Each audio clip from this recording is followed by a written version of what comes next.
through my head are obviously as a consequence of the life I've led and the information that I receive.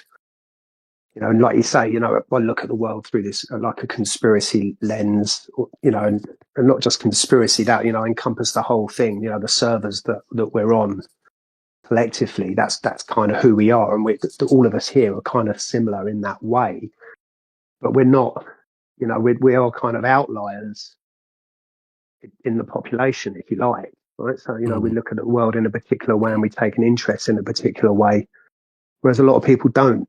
And it just becomes almost like sand slipping through your fingers when you're trying to get a grasp on what, quote, like the world is doing, how the world is reacting. Yeah. It's difficult to get a handle on I think a bigger stage of, as far as events occurring or whatever, Trump's influence on that, and Trump seems to be Trump's the big one, right?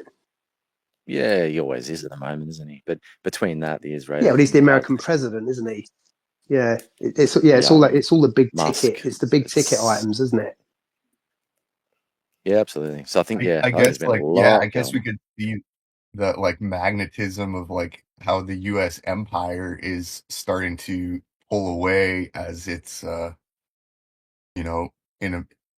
as the debt is getting larger.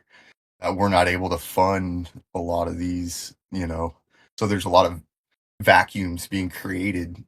If for instance, the news pulling out of NATO and so much backlash right now over the Palestinian thing going on, so then you could point to Ukraine, Russia right there. I think a lot of these factors definitely, like Trump being the head honcho of the free world, whatever, it's turning out it's not so, like, yeah, you can't make he's it not as influential as what I'm saying. It's although it was interesting that, even with, we spoke about this, I think, a few weeks back, but you've got the whole Gaza situation and that, and how you'd have a whole bunch of more left-leaning types that, are completely against the idea of Israel occupying Gaza and that, but they're also very against the idea of somebody like Trump. But then when you have somebody like Trump step in to try and have a ceasefire over that, you've got this conflicting thing within left culture and that, where they've got the man they hate just ended the war they hate. And it's like, I think this is very much a part of where we're entering now, to be honest with you, just this conflicting confusion squared, isn't it? Yeah, that's where I think that this is kind of leading us, actually. It's this kind of chaotic paradox in the sense that a lot of the narratives create these echo chambers and really heavily partisan viewpoints that are adopted by people, and I think going back to the terror incidents, they can be seen to act as just stimulus for, in that sense, a return of the populist sort of right wing, termed far right, termed whatever. But all of these things that are create this kind of partisan response, but baked into it, there is almost always a paradox or a contradiction where you could say, well, for instance, if you're very pro AI and you think that it's going to be the best thing since sliced bread, how do you square the circle of it requiring so much energy compared to most industrialized processes and still wave a flag for, protecting the climate if you're a believer in climate change? So there are these kind of paradoxes that are running concurrently and almost out of control. And I can't help thinking that some of that is baked into the pie purposefully to create a kind of a chaos. Well, it's the myth of left and right as well, isn't it? This idea that there's a left and a right. There is no left and right. And so the idea of the double-edged sword, everybody knows that whatever it is you point at, it's a tool, isn't it? So you know, a nuclear power. You know, you can have the bomb, you can have free energy. You know, everything's a double-edged sword, and it's people get conflicted, and then you have to sort of put your money in one place or the other, and then that's how you get right-leaning people and left-leaning people. But the truth of the matter is you know, life is paradoxical, and you've got to square those That's two right. things away. That there are opposing forces, and that is life, and that's why life is unknowable. Because as soon as Yeah. you start to ally with one side, the other side starts to rise up and go, "Hey, you may not like me, but I'm just as valid as your viewpoint." And there's this sort of conflict in the human mind. I think that's what's being played. Yes. So you That's know, a they're very good point. they're trying to get you to join one camp, you know, and be completely left wing. So I've got friends who are very left leaning, and they're so conflicted Yes. by Elon Musk, because on the one hand he's the savior that's going to take us to Mars and electrify our transport industry, and on the other hand he's throwing Hitler salutes at, you know, these public events. And it makes me laugh because, you know, I like to think that even though I have this sort of understanding that there's a double-edged sword and a paradoxical nature to life, it doesn't. It does give me tools to go, look, I don't have to take any of this seriously because this is the nature of life. So in a way, Yeah, well, yeah, I know I'm what you're kind of saying, waffling but now, but yeah, I just see that the appearance of these narratives and spectacles and events, the paradox is so becoming really obvious. Though that's the thing that's really got me scratching my head. The way that, for instance, Trump is talking as if America is the best country in the world with a completely sorted economy and they're doing great things, when in actual fact he's imposing tariffs, taxes are going up, inflation's going up, the dollar's plummeting like a stone. So there's a built-in there's a built-in paradox in everything that he's saying. It's obvious that yeah, he's not telling you what's actually going on. I think that sort of speaks to what That Hoagland was that's saying a minute ago. that's also part of the branding. So they will always impose these sorts of you called it paradoxes, Waddy. I mean another term we could use is a sort of a weaponized discordia, which is yeah, that absolutely, within each of it is this sort of kernel of, you know, every movement, be it left, right, MAGA, or, you know, whatever, it has within it, even religion as well, it has within it a sort of hinge within its narrative, within its dogma, that, you know, will always irk you. It will irk your very natural being.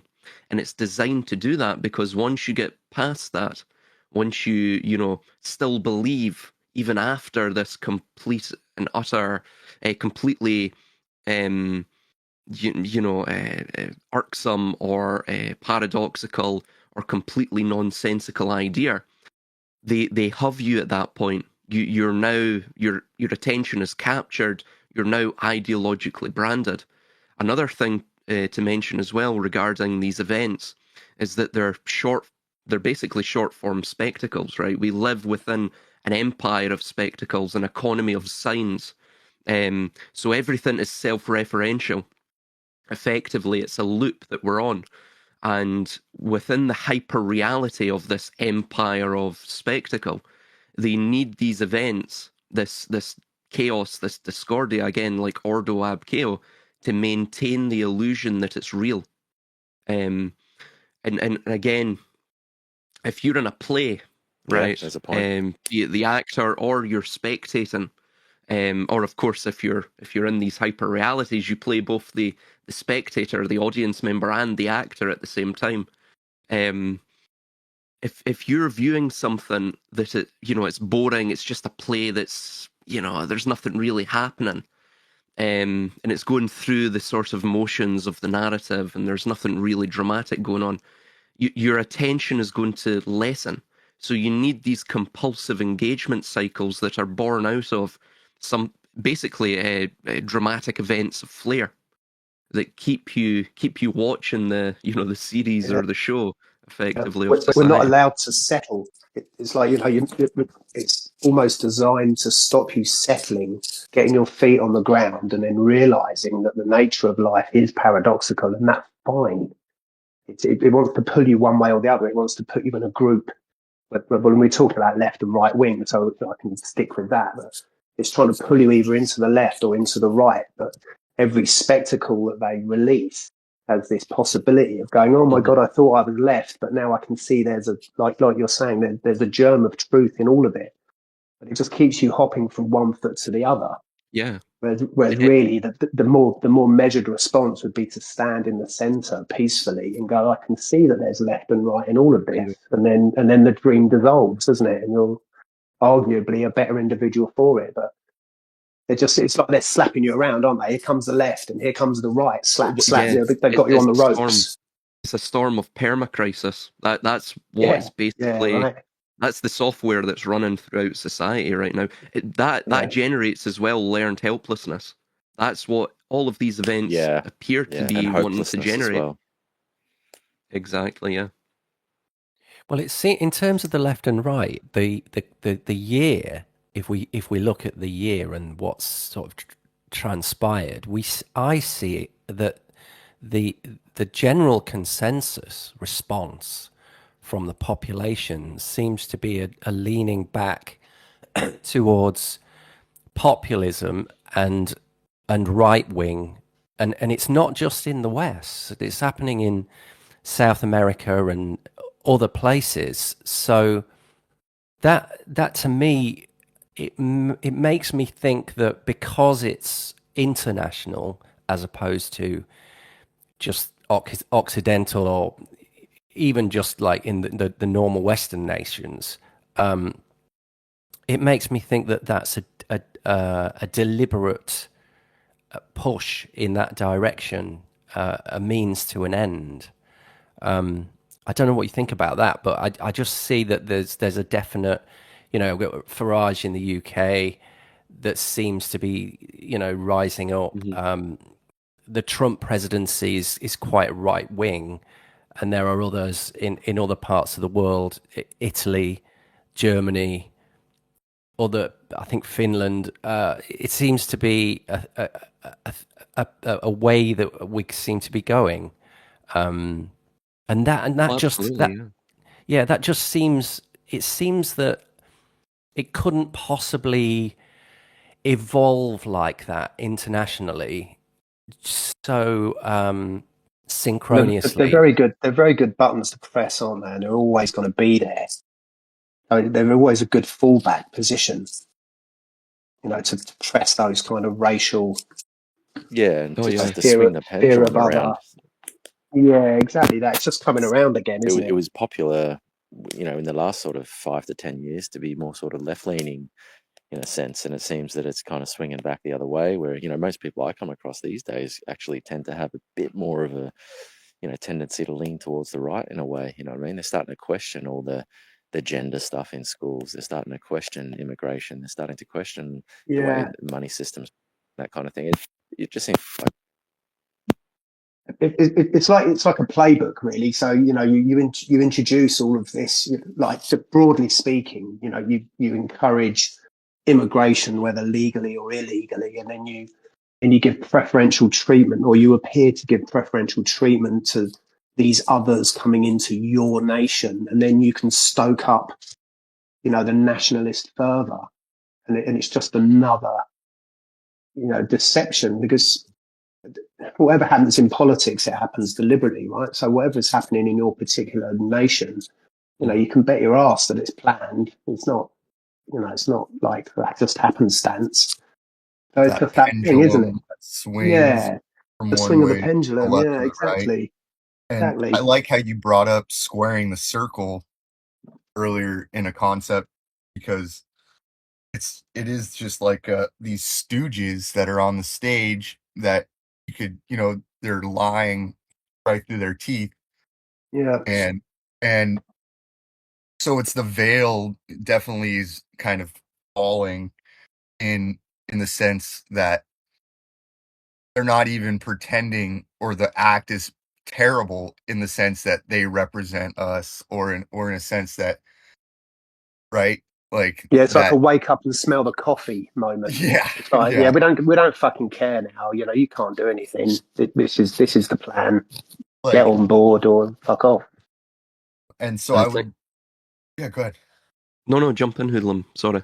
I was just going to make a quick connection with a little bit of the esotericism with that 47, as Trump being the 47th president.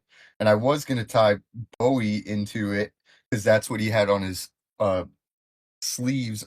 That was Bowie's birth year, because Bowie, in my eyes, is one of the occultist examples of how the veil rises and falls. He's a mime, he's a meme, he's a clown, he's a pirouette, he's the puppet on the strings, which is what all these guys are doing.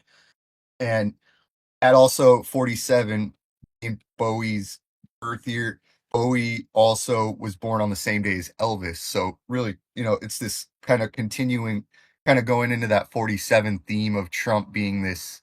Well, Maybe, yeah, that's what I wanted to tie into it. So Charlie Kirk was also born on the same day as George Floyd, October 14th. Oh, so of course, martyr. Charlie Kirk, was the white martyr, and then of course you had the Floyd, who was the black martyr.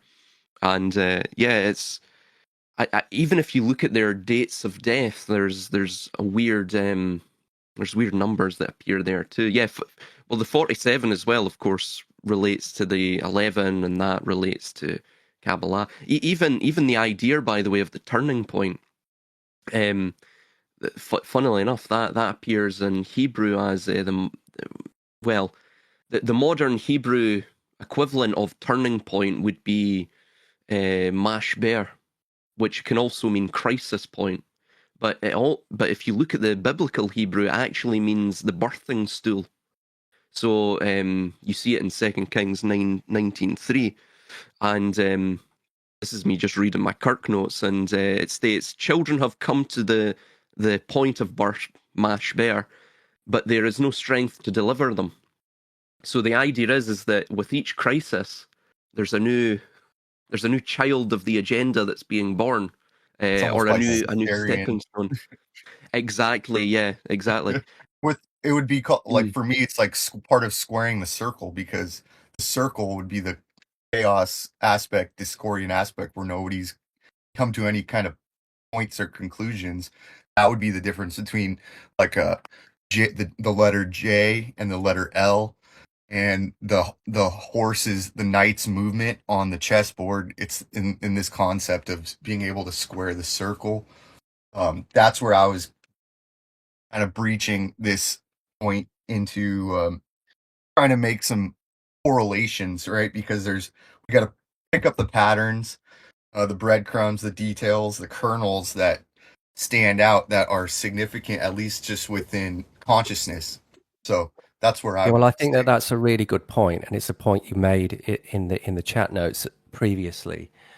And I think it's a good point to just sort of reiterate, that idea of Discordianism and Operation Mindfuck in terms of what happened at that time, and that becoming, it was created by Thornley and Hill, and it was almost like a pseudo religion that was based on the idea of life is born out of chaos, and that chaos was responsible for the vitality of life itself. And it was all based around this mythical goddess called Eris, who was the goddess of chaos, as far as I can work out. But it was deemed at the time to be a sort of a parody, almost like a counterculture pseudo religion that was it was deemed as almost kind of fake, because it involved various different types of a sort of conspiracy, occultism, religion, and various other, elements to it, because it was so chaotic and difficult to pin down. And I just think that idea from what they were doing is very much what we're seeing. So to go back to what Silas was talking about and Hoodlum were talking about, these granular aspects of occultic numerical significances and things like that have been punctuated throughout the the events of this year and many years before this that people pick out and say, look at this synchronization. I think that those things that you can see within it have a lot of parallels with the ideas that were coming out in that time of Discordianism and Operation Mindfuck, and the stuff that Robert Anton Wilson then ran with in the Illuminatus trilogy and all of that stuff, which encompasses intelligence, conspiracy, occultism, numerology, all that stuff was happening then, but it was being done on a more simplistic and grassroots level. And now we seem to be involved in it's the same playbook, but we're now in a situation where it's gone from a tiny microcosm to this huge, it's been amplified by the internet, AI, and then the interconnectability of people who have become their own amplifiers of partisan views, flag waving, political ideology, and religion. And I think that those two periods of time it's so interesting to see the parallels between them. Yeah, What do you think? Well, I've just recalled what you guys were speaking of, and this will tie in with what you're saying. Back to the idea of nationalism. Of course, me and Armin and Zeal and Kazumbo, we did a video just recently, and I haven't had much flack on YouTube about it, but Odyssey I did. I had to, go through and sort of, I guess, deconstruct the arguments of several, but regarding race-based nationalism, that is on the rise. And the reason it's on the rise is sort of twofold, right? And Spengler spoke about this, the rise of a populist Caesar, which, funnily enough, will be seen by the masses as some sort of, restitutor orbis, a revivification of the civilization, which, ironically, it will not be. That's actually the throes of the one last sort of spurt of vitality within the civilization before it goes into the throes of death. And so Trump, yes, Farage, reform looks like it's going to sweep the board in 2028, give or take. Again, this is all preceding the. I think they're going to basically, the way they take down civilizations, right, the way they collapse the hegemons, is they do it through a foray, a barrage of black swan events, which are unexpected crises at once, and they do it at once. So you get the four horsemen all at once, if you will, right? And so I think they're gearing up to a war, but you need to get rid of the left wing, who are, of course, not populists. They're not nationalists. You can only fight wars. You can only get men to fight wars if you have that sort of nationalistic fervor, which itself, by the way, is fictitious. It's a hijacking of organic community, So I think that's also ties in with that. Sorry, man, jump in. No, sorry, I didn't mean to cut you off. But when you say war, I mean, do you mean, men facing each other with armor and guns and that kind of thing, or do you? Because when I think about the whole idea of the future of war and that kind of thing, and I think we're already in it, it seems to be more of a mind game. You know what I mean? Like the war for the mind sort of thing, rather than for land or anything physical in that sense. But like I just boots on wondering the ground. what. Yeah, exactly. I I see it less as boots on the ground and more a I psychological think it's going to be, thing. if it's going to be war, it's going to be civil, isn't it? Because that's all we can do is have a civil war. But there's an oxymoron if ever I there think, was one. yeah, Or you could call it maybe a sure. religious war in a sense for battling of the minds. Ideologically, yeah. Who's going to be the cult of power and who's going to dominate the conversation, who has the loudest voice when it comes to basically who to worship. It's very, it's seemingly over time just been. Yeah, that's a good point. The grip of that is, kind of So Christianity and all that, and then some of the patterns that I look for when trying to create some maybe validity to some of the information that's being flooded is it's funny. I wanted to tell Silas about this is because I was going down the rabbit hole watching Adam Green. He does a lot of stuff on Christianity versus paganism, Oh and yeah. He name dropped Matthew North, who I didn't hear about before. And this is one of my points was that a lot of the times the guys who get knocked, like whacked, like killed or suicided, I find that a lot of the times that's kind of an indicator. Wow, there might be some validity to what that guy was saying. And so I go back to Matthew North's videos, trying to do some research on him. And I read all the comments on the videos, and I see Silas commented on his video like 4 years ago. He's like, "Great video, friend." He's like, and so I Oh was wow. I was like, "Oh shit, it's Silas." I got a chuckle about that, and I wanted to bring it up to you today. I'm And I sure also wanted to ask you. somebody mentioned my name and my books as well. I think Blood on the Sand. They mentioned it on a live stream of Adam Green, and they wanted me to reach out to him and all that, but no, absolutely not. Yeah, That's a wee bit too dangerous. But yeah, I mean, because did you hear about what happened to Matt? I was going to ask if you knew that he passed away or whatnot. I didn't actually know that. No, Yeah, apparently 2 years ago he committed suicide. Jesus. Yeah, and he's one of the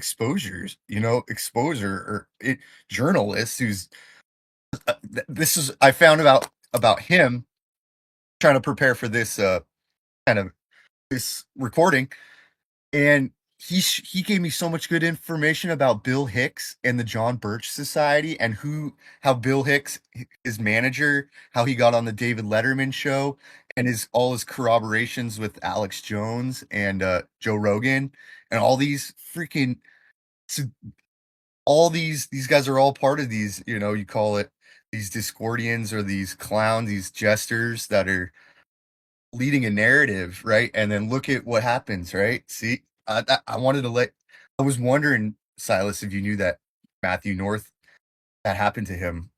And there's also a question, Matthew North's not using his real name, so he might have just faked his death as well. You never know. So that's my What is this Yeah. guy's general sort of what's his talking points? Is he a conspiracy theorist, or is he He's like a right whistleblower? wing, anti-Jewish, that sort of idea. I mean, Okay. sort of verging on neo-Nazism. Okay, right. Yeah, but You're talking about Adam Green or Matthew North? Matthew North. Matthew Oh, North. okay. Yeah, Adam Green is less so, but yeah, he's sort of the sort of was he a pagan as well? An Asatru. He's got a lot of shady but he's the one who clued me in on Matthew North, saying that he did work with him. And so I went back and did some research on Matthew North and found out about his big expose was about Joe Rogan. And then I don't think that Bill Hicks is Alex Jones. He did a whole thing about look at how many things there are about that. Yeah. And I don't believe that. But I do believe that they're probably managed by the similar people who dominate the comedy industry. These are a lot of the cliques. For instance, how the phrase "oh, idiocracy" is becoming real life. That's this narrative that is being heavily pushed. You know what I'm saying? Mm-hmm. Yeah, it's Giving people yeah, permission to be idiots. exactly. Yeah, it's a self-fulfilling prophecy as well. Yeah, A lot of these things. yeah, I mean, that's how religions work too, with their yeah. eschatologies. They I mean, I become think. self-fulfilling prophecies at some I mean, point. And yeah, go ahead, jump in, sorry. Max. I was just going to say, dominating the comedy aspect of the narrative is one of the very like Michael Aquino goes into talking about how to set the tone of a room and how you need, that you can use. So comedy is a way that you can use to subtly in people's subconscious, you dominate the joke or the laugh, what you can joke about or what's funny, and then people don't even, it seems to massage that. That's how they popularized things like homosexuality. Yeah. And now people don't, they don't bat an eyelid about it, right? Because Yeah, they were comedic characters, weren't they, in media? They were comedic characters. So once you laugh at something, you've already dropped one barrier to it, because something you laugh at can't be evil. Otherwise, you're also complicit in the evil, right? And I'm not saying homosexuality is evil or that. I'm just saying that that's how you would change a certain cultural framing of a certain thing. I mean, of course, this is part of Discordia as well. As Panic brought up, so you had with those individuals, Thornley and what was his name, Hill. I think they went by Lord Omar and Malaclips the Younger. I put some notes together on this.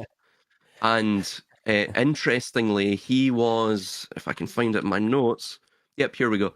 So they founded this, Principia Discordia and Operation Mindfuck, OMF. So they basically claimed that they were magicians who weaponized the media, right? And it mentions here that, pardon me, they founded Discordianism in the late 1950s in a bowling alley in California. They wrote the Principia Discordia, framing it as a disorganized religion dedicated to Eris, the goddess of chaos, and this was after they had some sort of prophetic vision regarding Eris, supposedly. Yeah. So Thornley, funnily enough, I don't know about Hill, but Thornley's quite interesting because he actually was, well, he was a tragic figure, but he served in the Marines with Lee Harvey Oswald, of all people. The Patsy and the JFK. And then he also states here, Thornley later became convinced he was a victim of MK Ultra style mind control, blurring the line between his own mindfuck, so to say, and reality, a dark precursor to the targeted individual phenomenon today, or gang stalking. And funnily enough as well, just to mention really quickly on this too, I've been looking into the University of Alabama shooting in 2010. What was her name? Amy Bishop. And if you look at her, if you look at her background and her father worked in Northeastern University, and that wasn't linked, it wasn't on the list when the Church Committee came out in the 1970s as being part of the MK Ultra experiments, but it was part of the Project Stargate experiments, which was somewhat similar, but it was this notion of psychotronics or remote viewing and using either chemicals, artificial chemicals, or stimulating the neurochemistry of the mind to thus unlock abilities. So there was a lot of overlap between MK Ultra and because of course it broached into trauma-based mind control. Is this the I don't like Mondays girl? No, I don't know about that. Okay, yeah, no. don't worry. Yes, carry on. Sorry. It sounds but yeah, like one of these kind of like Charles Manson style, like, oh, let him out over and over repeatedly, Exactly, that's exactly it. Which shows a pattern. You find this a lot with these characters, which shows a pattern that they're actually, they're assets of someone in power. Yeah, it just seems like there's a definite parallel. I mean, you mentioned the Manson murders there as well, which was also quite a that's filled with intrigue and did it happen, didn't it happen, did she become Patty, was it a staged event, was it a false flag, who was Charles Manson, what was he, was he an asset? But wasn't Lee Harvey Oswald like affiliated with Manson as well in a way? Don't they have a lot of connections, if I'm not mistaken? I'm not sure about that. I don't know. I haven't heard that before, but are there any modern day examples of this sort of thing occurring? because you do hear a Yeah, lot of it in the content past, and it all creators. kind of Silas does that is up. but- just talking about one. content creators. Yeah, no, they are. Okay. Yeah, the content creators are they are. I Well, posted that Joe video. Rogan might be a good example of it, but yeah, go on. Joe Rogan as well. Yeah, well, it's think about it, right? In terms of the they call them social commentators or even influencers, right? I mean, the term influencer itself is a giveaway, but essentially what they've turned the entire world into are effectively MK Ultra programmed assets, right?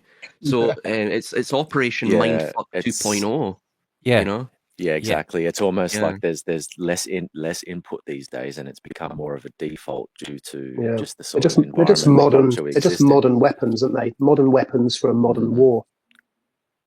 absolutely. Yeah, I mean, Mm, you know, you've got interesting. people like oh, what's his name? Stephen Yaxley Lennon. What's his other name? Oh, Tommy Tommy Robinson. Tommy Robinson. Robinson. Tommy Yeah. Robinson and Katie Hopkin. I mean, they're classic examples of people that have been manipulated to become figureheads of an ideology. I mean, it Yeah. just Well, it well, really they might be on side. We just don't know, do we? I think with all of these, the rise of these characters, that they're not coming out of a vacuum.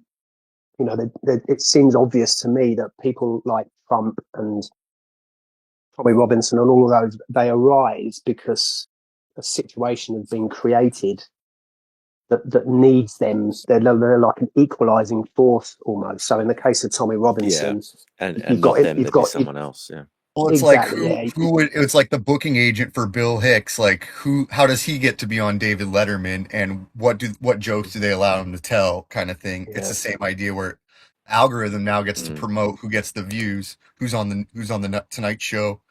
Like, is it Candace Owens or is it Tucker Carlson? You know, I or recall. Oh, sorry, Hoodlum, please. oh, keep going. No, you're good. No, that just brings up a recollection of mine. We went to several songwriting camps in Spain and basically the Iberian Peninsula, and me and my brother. So he plays drums, I play guitar, I write songs as well, right? And we record, when we have time.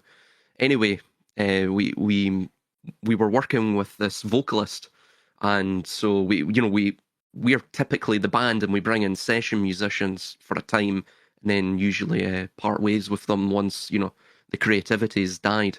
Anyway, he brings us over to these songwriting camps because he knows, I'm not going to name names, but some fairly big producers and artists that have worked with the likes of Ellie Goulding and all of this. And anyway, so we go over there. The place is riddled with drugs. I mean, me and my brother, we're like straight edge, I think is the term, right? No drink, no drugs. We were loving it. We were going out, 2-3 mile runs and jogs, right? And it's all flat terrain, so it was like great. But we were like a square peg in a round hole, right? And Yeah, I anyway, could imagine, mate. Absolutely. the things that they were mentioning, there was this guy that was mentioning, the way I got into the music scene was, and he's like some sort of rapper with a white guy with dreadlocks, rapper, whatever.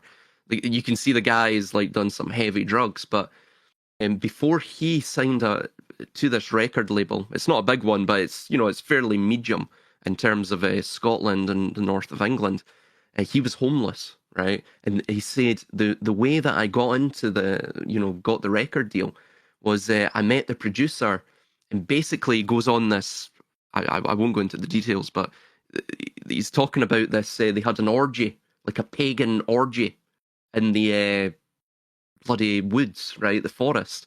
And so they were chasing. Basically, all the women run, and they chase them, right? And me and my brother were sitting there, and we're listening to this, and we're like, what the hell? And then there was another boy that he's well known in Scotland, right? I won't name the name, but anyway, he is off his rocker, drugs. He's got a real.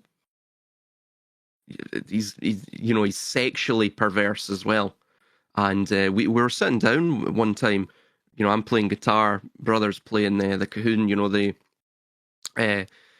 you sit on it and you sort of like you use it for acoustics, right? Acoustic sessions, sort of like the drums just to keep the beat. Somebody's playing the piano and he just sits down and he just like starts grabbing. I can see it in my periphery. He starts grabbing his crotch, right? And he's like getting all jittery. He's like, oh, basically, I have to wank. I have to wank, you know. And I'm looking at him. I'm thinking, what the fuck, man? You know. So this is what, and I'm thinking, how can you be creative and write like this when you're this? You can't even sit still for 5 seconds. And then you figure out we were in the car with him and he was driving. I mean, I was praying to every god known to man.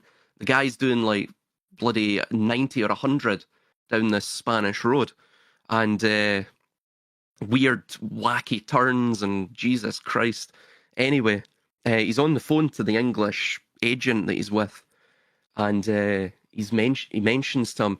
He says, "Yeah, have you got the songs for me? Have you got this?" Basically, you know, reading between the lines, you can see he's not writing his own songs, right? And in fact, he was mentioning when we showed him one of our songs, one of my riffs, and that he's like, can I take a video of that?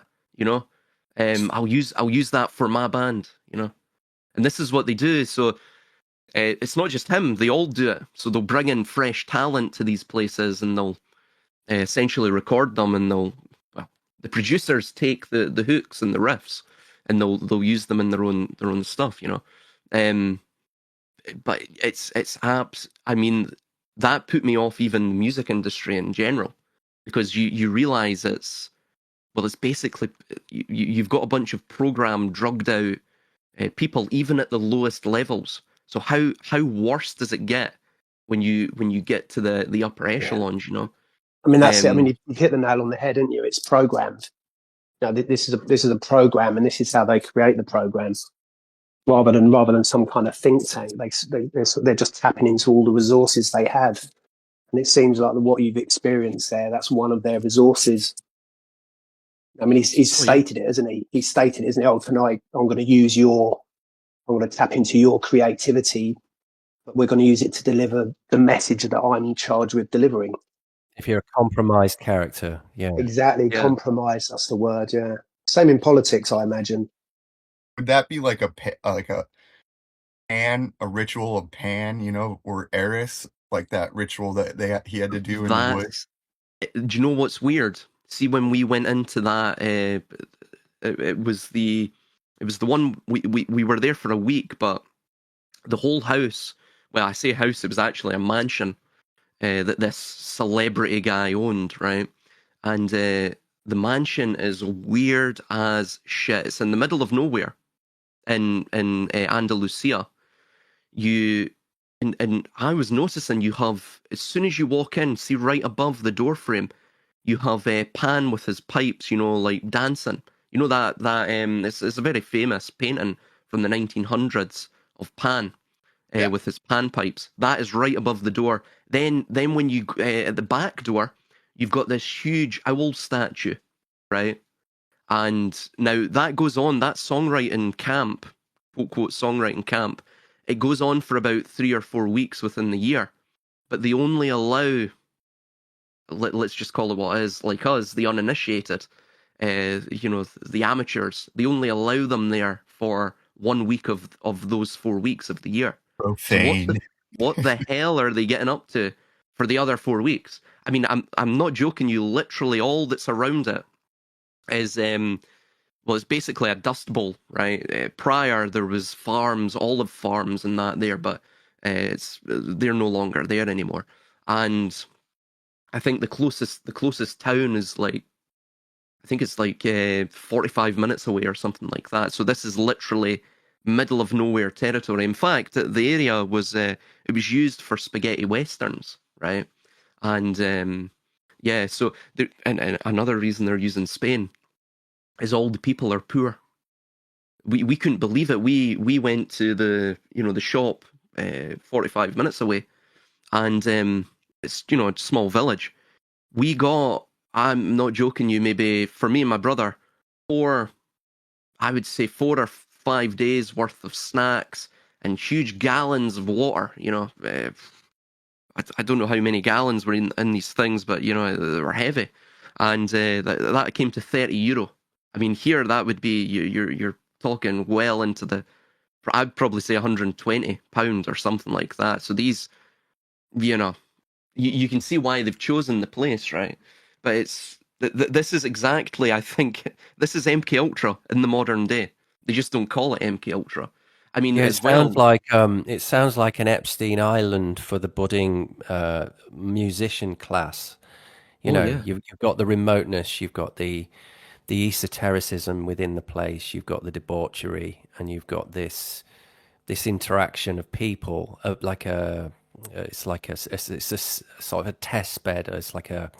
It's a culture for that kind of a springboard into the next stage. And I think you're right, but I'm just wondering whether these places, these culture, it's like petri dishes that must be everywhere in society. I'm wondering whether they are as contrived as somebody, an intelligence control structure is in charge, or whether our society has run to a point where it's almost naturally self-seeding. And that's kind of what I've got, like, I'm scratching my head with that. I think it's both. Right. That's why it's compartmentalized. How did it come about that you were invited, Silas? Well, it was the vocalist that we were working for. He was saying, I know these guys, and we can perhaps get a record deal, or and I was getting on, and well, it was a few years back now, so I was thinking, yeah, I'll give it one last bash with the music thing, right? Before I try and look for other avenues, like going back to university or what. And I says it'll be fun as well. I've never been to Spain. We've never really, me and my brother up to that point had never really been abroad. So we went to one, and then we went to another one a couple of weeks later, and it was the other one a couple of weeks later that was just Jesus Christ, like, that's beyond. And I said, how worse is it going to get? Because obviously, I know how these things are. Yeah. But the guy as well, he was totally oblivious to it, because obviously he doesn't look into any of this stuff. He doesn't understand how cults or programming works. I mean, the reason they bring this transgressive sexuality, transgressive rites, and rituals into it is because it binds everyone together, right? It's the same fraternity that's formed when you create a criminal syndicate, right? Everyone, counterculture. Exactly. You get the adrenaline when when you're with your mates and you say, right, we'll all go in and we'll steal something from there, and then you don't get caught, right? You get duper's delight. That binds you all together, is a sort of fraternity. So it's an artificial way to bind people. But this is part of MK Ultra. And another reason with the... Sorry, man, jump in. No, I was just going to make a little point, but it's fine. It doesn't need it. Carry on. Well, just final point. Sorry, I've went on a bit of a rant here. The reason the content creators and the influencers are part of the MK Ultra 2.0 or Operation Mindfuck 2.0 is effectively what they've turned the entire society into, with influencers and content creators and short form content, and even these short form spectacles, is that everyone becomes a digital court jester, and they distract themselves. And of course, in the meantime as well, they provide entertainment to the elite, right? So for the ruling class, it's a win-win. But this is it. We're effectively entertaining ourselves at the end of history. That's the reason for, the social media and short form content and all of this nonsense. Yeah. Is that what we're doing? Jester. No. Ours is more intellectual discourse and understanding this stuff. I mean, see, once you see this stuff, it's like, for example, me and my brother at those, songwriting camps, quote, quote, songwriting camps. We see through it. So it has no bearing upon us, and it keeps us out, it kept us out of trouble there, It's an offer, isn't it? It's an offer to you and your brother. It's like, we've gone there and they've opened the door. If you want fame, this is the door that you need to step through, and then the choice is yours, isn't it? And I guess it's that idea of you're not coerced, but you're made an offer, and if you're that way inclined, if your hunger for fame knows no bounds, then you'll step through that door. Fuck me, you'll run through that door. The offer is informal, though. They'll never say, right, no, of here's course the not. Faustian pact, sign in blood. You sign with your willpower. I've always thought of this signing in blood as not being a literal opening a vein and writing. To me, the idea of it's like signing in blood is through your actions and through your sacrifice. The contract is made. Yeah, absolutely. Yeah, it's like your attention, right? Because it's like you just said about the offer. If you look at everything in the granular, you've got all these things that are going on in the world, and we can either choose to give these things our attention, or not give them sort of this granular attention that draws us into picking a side or waving a flag. And I think that's kind of part of the trick, right? It's that drawing in of our attention to each of the individual micro. What did Silas say? They're like short form events, and we all become our own entertainers. Well, that's because we become sucked in. Our attention is garnered, and we choose to give it attention. And I'm not sure whether, I mean, we're all probably affected by this. The news cycle itself is part of that. And then, we have those things that people in the conspiracy realm latch onto, like I do myself. The synchronicities behind the Charlie Kirk incident. We mentioned them already. The comparisons with his date of birth and that of George Floyd, and all of the other numerical significances. And it's those things that I constantly assess and say to myself, am I becoming my own fucking parody? Is this me becoming part of the thing that I'm trying to point at, saying, isn't this just, as we say, Operation Mindfuck 2.0? Isn't this what it is? Yeah. And I'm just concerned. It's the interconnectedness of everything, isn't it? There's no getting away from it. The thing about the human mind is you can set up this thing where you, in your mind, you step outside of a situation and try and look into it.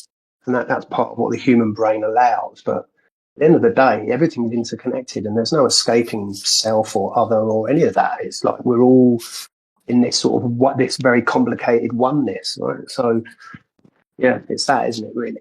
And it's built on your attention. That's the only thing that gives it any credence. And you think that it's somewhat self-seeding in the way that point A leads to point B to C, and the Tavistock influence only maybe needs to have a certain number of nodes, and then after you've got that critical mass of nodes, the rest of it sort of does. Yes, it's like a predictable game theory. Is that what you're kind of inferring? Yes. That it's nudge. Yeah, nudging. It's exactly nudging. You can't nudge control, them, and then you steer the trajectory. You're not necessarily directing the trajectory. For example, it's like the buffalo run, right? The Sioux warriors or the Plain warriors would go either side of the buffalo stampede, and then, of course, take them across the precipice. You wouldn't go in front of the buffalo and try to, lead them, because, you know, they're completely frantic and chaotic. So the way you control the chaos is by nudging the chaos with your own sort of jump in. Sorry, man. No, just want to say it's like shepherding, isn't it? It's much like our relationship with nature itself. You know, you control nature, but you can kind of predict it and nudge. You know, you can't, but you can sort of contain it. You know, it might every now and again it might flood and you lose control of it, but generally that's what we do with nature, and human nature is no different. It's just this well understood. It's like there's a gardening analogy, isn't there? It's like, you know, you can't stop it, but you can choose where to apply your effort, or yeah. Which is that. I mean, that's what makes it difficult to. It's what makes it difficult to have a conversation, because you can't prove, because there's nothing concrete really where you can sort of point to this idea of social engineering, because it you know, as soon as you try and grasp it, it's like trying to fog. You know, it can be. It's interesting. So also this year, there's been this like ongoing kind of economic backdrop that's kind of getting a bit out of control and a bit out of hand. I think that in my mind, I think that actually kind of maybe runs the show.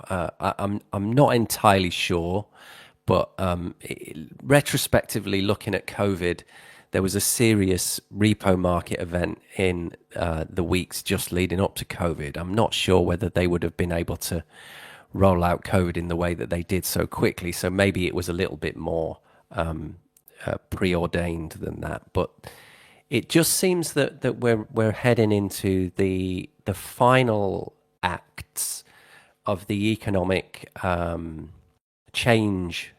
I don't know exactly what it's going to be. It seems like it's going to be a sort of a demonetization event, and I think that now has a massive impact on the other aspects of politics and sort of social engineering, and the way that we will all kind of coexist in this next kind of chaotic period of economic uncertainty and probably inflation or stagflation. It's another one of those.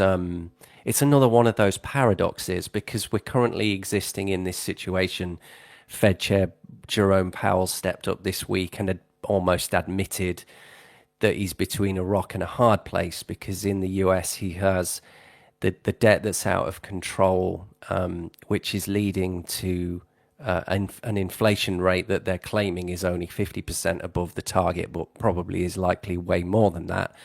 But at the same time, he's got higher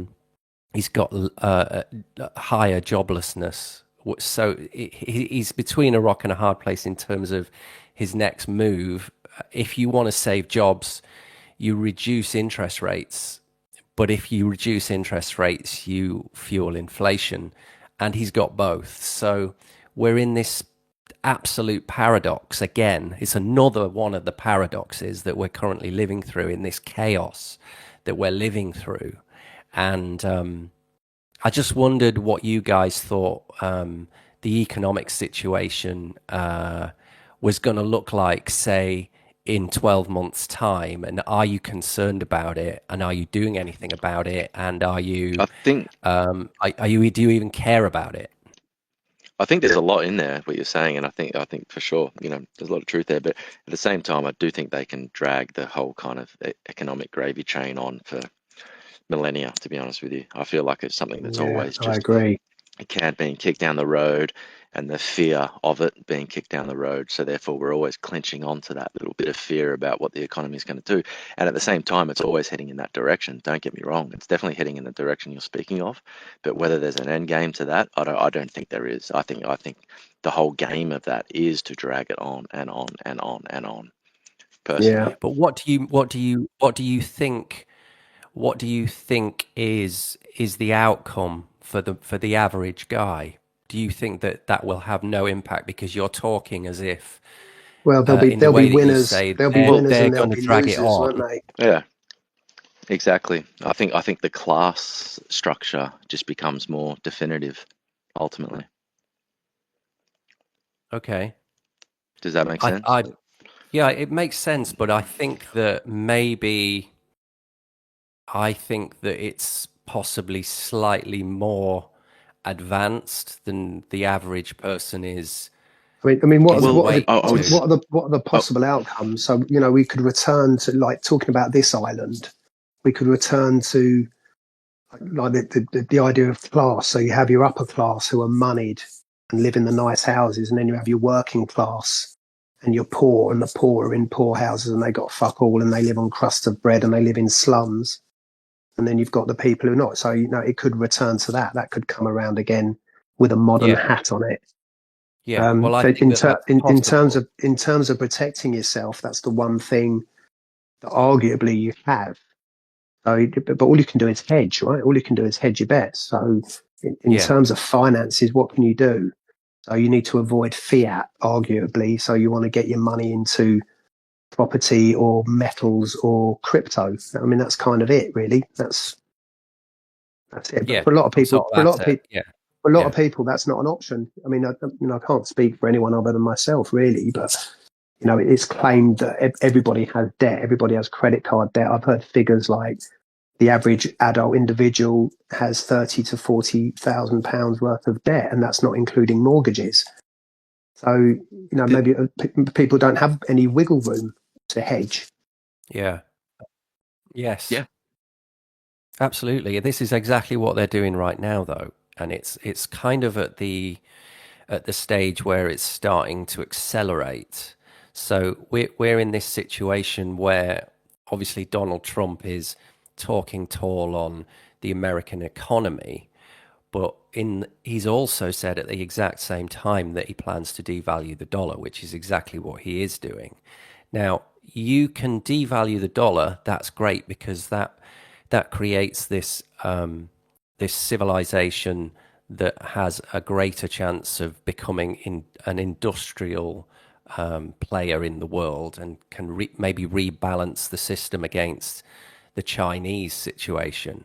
But it will also, as you devalue the dollar, it makes everybody poorer, and it also devalues the debt. So the huge debt pile that they're holding is also devalued. So it's kind of what you've just described exactly. It's that cutback stage where everything is cut back so that things can regrow. yeah. What my question was earlier was that if you accept that this is happening, what does that look like for the average person? Well, what he says that we could go back to a more austerity looking society. And I think he's totally right about that. I think that things will, as our money devalues, and America will lead the way, but it will eventually occur all over the world. Our pound notes, our dollars that are in our pockets, will eventually not buy the commodities, the essential things like energy, food, assets, and anything that has any intrinsic value. Those things will become more and more expensive. And without any hedge, you are literally going to be left in Hungry and the cold. Well, what I think will actually happen is that instead of the word class has been mentioned, what I actually think will happen is that there will be an asset holding class, and then there will be an asset-less class. Yeah. And the don't asset-less don't you class, think we're already there? I would argue that that's where we currently are. I wouldn't say that things had got scary or uncomfortable at this point, Well, because I we would can't say that speak for No, but everyone, right? I'm sure it is for Yeah, loads true. of people. oh yeah, but as where far as when asset holding goes, you know, those that do and those oh that don't, I yeah, think we're very much there. You know. yeah, I think they want to hardwire it into the system though. So, for example, with CBDC system, the CBDC, digital tokenization of the entire economy. Effectively, that'll be the full great filter where you will move from an ownership economy to an access economy, which basically is feudalism, by the way. That's the one defining characteristic of feudalism, which is that the serfs couldn't access the market. They had to do it through the middleman of the overlord or the baron or what have you. Yeah, subscriptions. Yeah, that's and a very good point. yeah, but the subscription model is the subsistence model. Effectively, both of them sound very similar too. Yeah. And by the way, see, the reason I bring up a physical war is because they're getting us on a war footing, right? And I'm not saying this war will be real or effectively it'll be like a 1984 perpetual war, I believe, or it'll go on for some time. You will have death and misery and of course a slaughter as well, but it'll all be controlled and all sides are of course in on it. But for example, if you were to look at the destruction of wealth, the greatest thing they could do right now to destroy wealth and to rebalance the economy and to justify this rebalancing would be for China to invade Taiwan. As soon as that occurred, um, firstly they would lose access to the entire, not just the US, the entire globe, right, would lose access to chip production, right?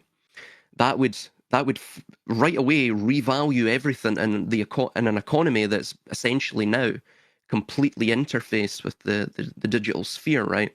So we have internet shopping, God, even our entertainment and all of this, it's all based around these chips. And so this would cause the narrative justification for this rebalancing for CBDCs as well, right? For basically subscription serfdom. So that's the reason I say that. And of course, you tie that in with Ukraine. Ukraine effectively cut off the energy, revalued all the energy through the destruction of Nord Stream.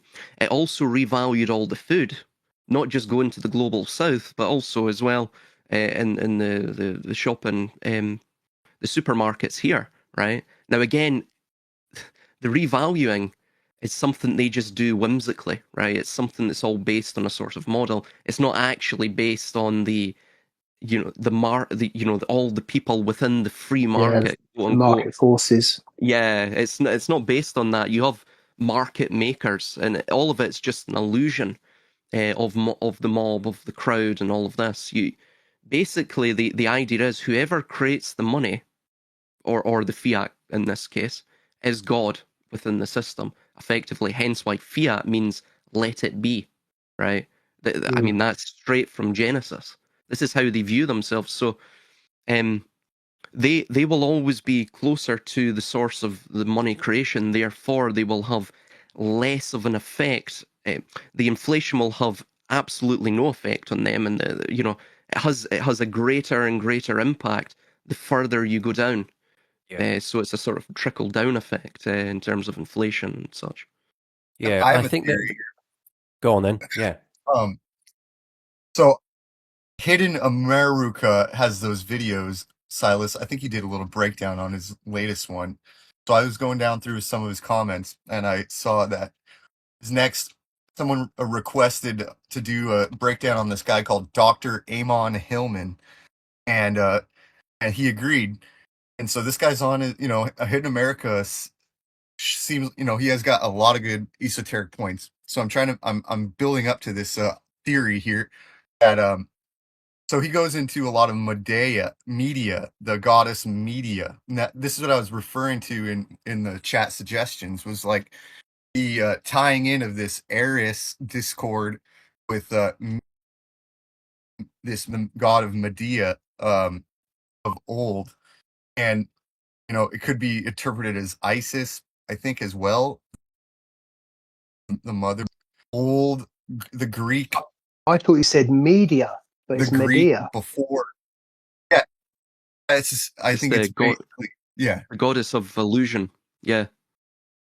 And so that's what, me termed off of. And so, yeah.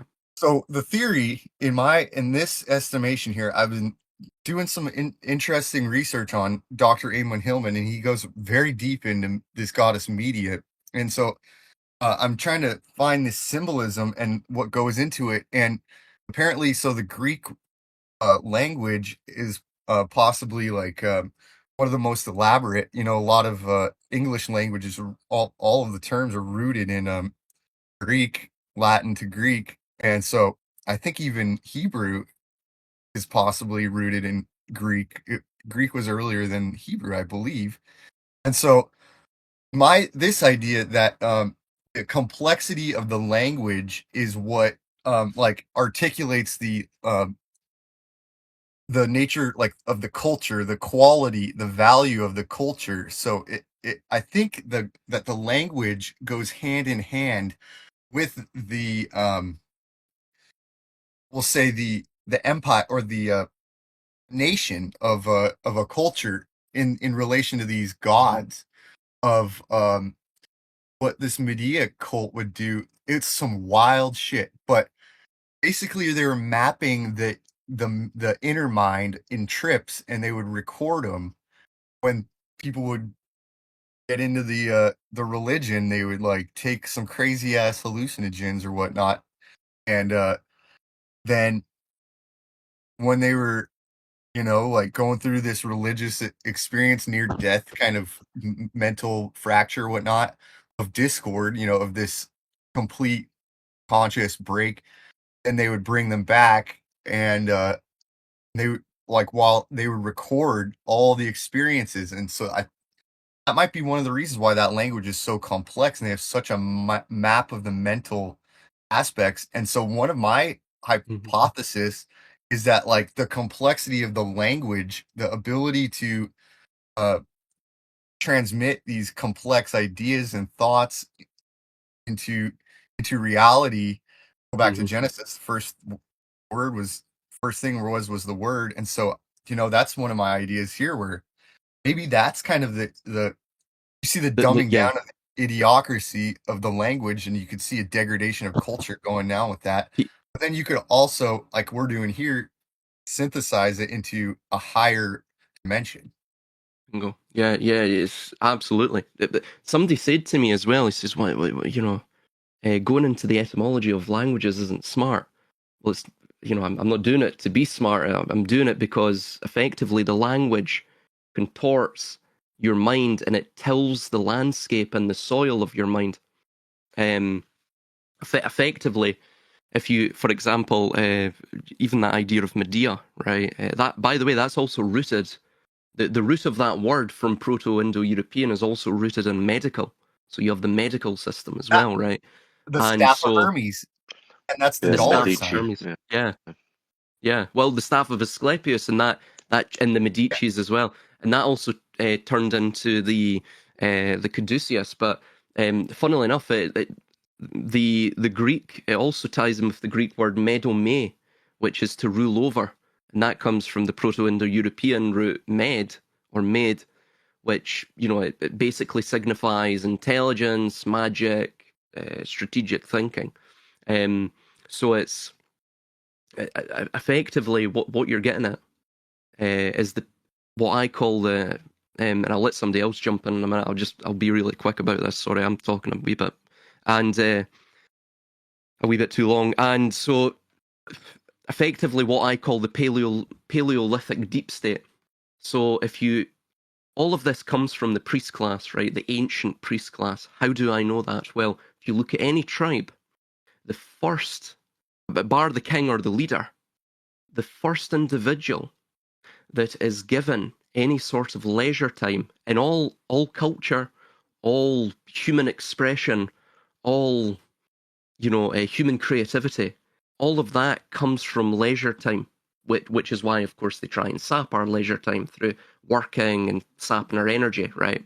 We exchange our energy or time for money, something that, you know, we exchange the finite amount of our life for the infinite thing that they could just print at a whim, right? But this is a scarcity model. But anyway, so the shaman or the priest, they were, you know, given all their basic amenities. They were given a shelter.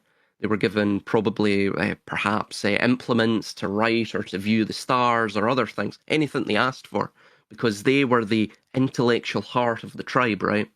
Now, think Bars. about it. They would have started looking at the stars, stargazing. They would have started observing the tribe because they can do that. They're not working, right? So they've got all that energy, all that leisure. They could then start figuring out, like what you're saying, how does the inner mind work? How does the human psyche work? Who are we? What are we? Where are we? Right? And they would begin to figure out exactly what we've all figured out, which is that the cycles of the heavens mirror the cycles on earth and the cycles within the mind. And then eventually they would have built up a sort of grand psychosocial control mechanism, a grand unifying theory of this. And then they would start to put it into practice, right?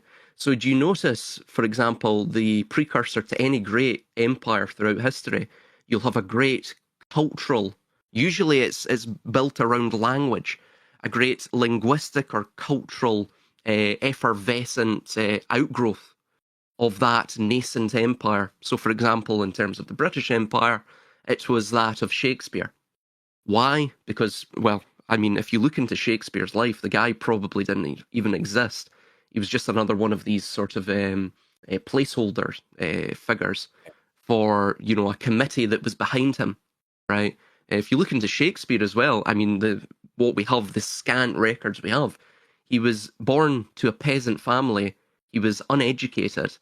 And I believe as well that the only reviews from the time that we have of him was that his play, because it's only one play we have a review of, was crap. It was, you know, basically banal. And so how did he then go on to produce 37 or 38, you know, amazing plays, right? And also, if you look into the textual analysis of Shakespeare's supposed plays or the plays attributed to him, they all look like they're written by different people, right? they're sort of clumped and categorized into groups, so it doesn't look like it came from the one author. It was basically the There's no English language. historical record of Shakespeare. No, so the English language was and the English culture, the British culture was created by committee because they needed that to be the lingua franca that we now use because it's weaponized. It's the language of empire. Yeah. Even the idea English of is British English is culture. terrible, really. Yeah, yeah, The language of spells and deception. exactly. Yeah. But bingo. Yeah, that's why we spell words. You know, that's why you have all of this. These weird terms in English that link back to the occult. Because even the British Empire, that was coined by John Dee, who was an Elizabethan era magician within the court of Queen Elizabeth I.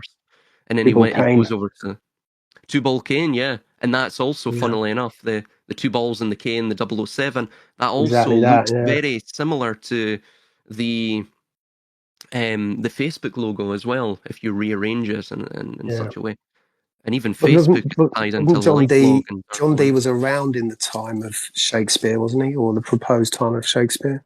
Yeah. And wasn't Hiram Abiff one of his children or his descendants, possibly as well?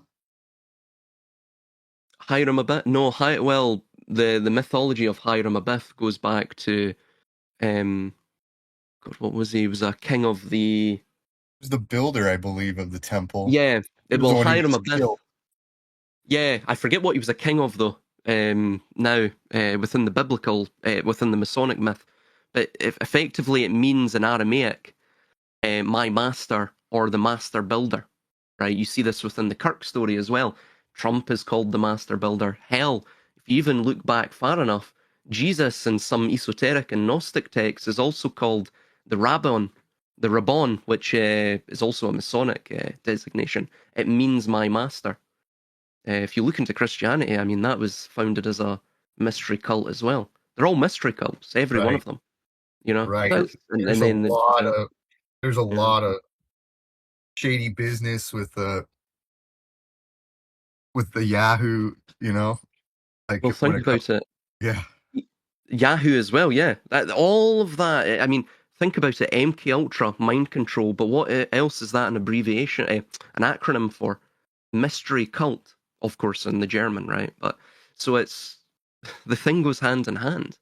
These initiations, these rites, they're mental conditioning. They're no different than you would have in a cult. You know, it reframes your mind. It's anyway. I'll let somebody else jump in. Sorry, I keep interrupting. Well, so to take this back to this idea that the those with leisure time create the have the time to understand the workings of the mind, and that comes in through language and control, and now looking forward to the evolution of the next phase of our communication being influenced by artificial intelligence. Are there any overtly esoteric overlays into this idea of the AI text to speak interactions that we're currently seeing in the growing AI sphere? The like a way that digital people, golem. well, yeah, Golem. it's like the thing I see the most at the moment is people using. They're almost using AI to sort of expedite their kind of mundane output in their lives. So if somebody wanted to create an email that was just a quick thing, they could put the bullet points into an AI. Write me this email. It has to be courteous. Blah blah blah, and it kind of formulates the email. You just give it a quick scan through. You can hit send. It goes. Now that is going to create a new evolution of communication and of language. And what I was wondering is if we think that this communication, this understanding of language, and this interactive process comes from those that have had the most time to consider the psychological implications of this. What does that mean, and how does it relate to this esoteric idea? Has anybody got any thoughts on that? I do, but I'll let somebody else jump in. Go for it, Silas. You're on a roll. I love it. Well, the idea. I mean, if you look in my generation, right, and this comes about because people don't really know how the machine works, right? They don't understand that it's based upon user experience, and it's hardwired with user experience in mind, along with, of course, the various censorious programmatic hinges that it has, right? It won't speak about certain topics if you prompt it, or you have to sort of skirt around in terms of your prompting and try and break down its logic, and it takes forever. But anyway, basically what it's going to do is it's going to recondition the mind of individuals. And so, I've used AI as well. I use it for, like what you're saying, mundane things. So I'll give it loads of quotes that I've found, and even my own writings, right? And I'll say, right, could you put this into a sort of notated, an annotated or notations, so I can then save it and I'll come back to it at a later date. And of course, it shaves off some time in terms of note taking, especially if you're doing it en masse, right? So it's good in that way. But also as well, there's a lot of people in my generation that actually have, in fact, I can give an anecdote for this. My fiance's friend, her father is dying of cancer, right? It's, very sad. And she's got a boyfriend, but she would rather talk to the AI chatbot that she's named, and she's, sort of tweaked its settings. She talks to it about all of its problems, all of her problems, because of course the AI will always listen. She doesn't understand that the AI itself is designed along these parameters. I forget what the acronym is. It's RS something. Basically, it's trying to draw you in. it's actually trying to farm your attention, right? Through basically this emotional connection it's trying to build with you. And it's learning Um, in the process as well. That's the thing, you know, we're kind of feeding Bingo, the machine yes. learning idea. That's the thing. So it's like, Isn't again, there a this is the case whole in the attention States thing. where, Yeah, Go on, Woody. exactly. isn't there, I was just going to say, isn't there a case in the States where a child was Yeah, sort of led committed to suicide. suicide from an Yeah, AI? yeah. So that's also being used as a hinge to try and tweak the tool to control its creation. I mean, what we have to remember as well, AI is effectively just a machine of advanced plagiarism. What you're getting from the AI is effectively it's something that's read on the internet, or it just simply hallucinates things as well. You've got to keep that in mind. That's why if you're researching things, the, for me, once I've spent and exhausted all other avenues, then I'll go to AI. If I'm getting nothing on a specific subject, then I'll go to AI, right? And then whatever the AI gives me, I have to you have to go through it with a fine tooth comb, because this thing hallucinates, because again, it's based on user experience. All it cares about is getting you to constantly engage with it, so it'll ensure that it looks like it's providing great utility. And so to provide great utility, it's best just to hallucinate the thing, a quote or whatever you're asking for, rather than say, "Oh, I couldn't access that," Kind of become because us, stop isn't using it? it. It's sort of saying, I want to be you. What are you? So the more it can get us to interact with it, the Yeah, more this it is what can I mean about create the itself machine in learning our image. side of things. Yeah. It's ultimately This is we're going to be the creating rise a of. digital print of our own consciousness in a way, and it's like and then it manifests in all this sort of glory where we Yeah. kind of worship it as as giving us all the answers, but it's ultimately feeding off our input at the same time and our attention. And it's I think I don't know, it's quite a dangerous fine line that we're treading on, really, collectively. Absolutely it is. But here it comes. It's a Yeah. religious continuum as well. So right now it's in its oracular phase. It's a prophet, right? It's acting as an oracle, almost like the Oracle of Delphi, right? Even she would hallucinate from time to time. So this is sort of a digital oracle. Eventually, they want to get to AGI, and Well, this is where it. what do you think, Silas, about the Mm, idea of like even the elites and those the sort of ruling class and the managerial class that potentially already are a slave to this kind of tech in a way? So like all the sort of decisions being made and the sort of mm, the directions that they take society in, there's a good chance that they've been kind of relying on this type of tech for a very long time, and it's not mhm. necessarily human intuition anymore. You know what I mean? They've potentially they've been feeding this sort of machine for a very long time and then reacting to it, and therefore we're kind of just seeing the sort of crumbs of it down the line, sort of thing. Do you think there's It something? Do you think depends there's a on there there? Or? it depends on whether they are utilizing a machine, an LLM that is in sort of the architecture of it is the same as ours, and I very much doubt that it is. So, for instance, if you've ever used AI to ask it anything like a spiky kind of probing question about, say, something to do with politics or government or law, which I've done in the past, or any conspiratorial aspects, it will try and conceal the idea around another kind of vague truth. I think that's the point that I would make about it right now. It's almost turned into a like a panopticon in the way that we interact with this thing that appears to give us the answer.